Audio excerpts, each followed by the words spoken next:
As you heard there, we do have a lot to get to on the campaign trail, but today we are going to have to start with horrific news of a mass murder developing overnight in Vancouver.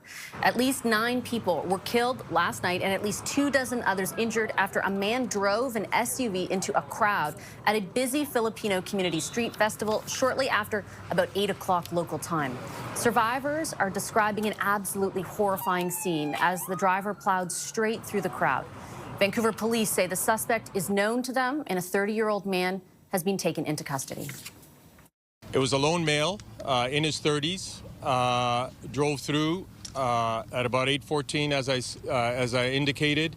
Everything's on the table. We haven't, I'd be speculating if I stated a factor in it. And I believe we do have a reporter of ours, Krause, live on scene now in Vancouver to help us out with just sort of where things stand at this moment. Kraig, there you are.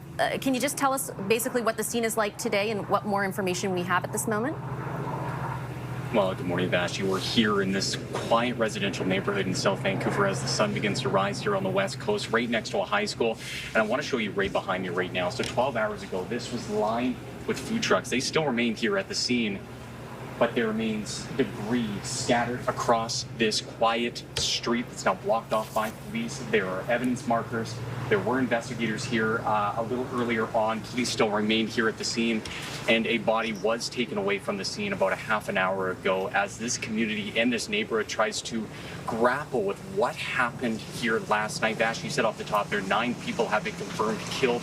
Nearly 30 were rushed to hospital in critical or serious condition last night. We did get an update from the VPD earlier this morning at their early morning hours. I'm going to read you it here now. This is what they posted on social media. So the VPD wrote that the incident was not an act of terrorism. We are expected to get an update later on this morning from the Vancouver Police Department, but as of right now, it's not believed to be a terrorist incident. But again, the community and the world is trying to wrap their heads around what happened here last night at 8 p.m., shortly after 8 p.m. that took the lives of about 9 people at this time.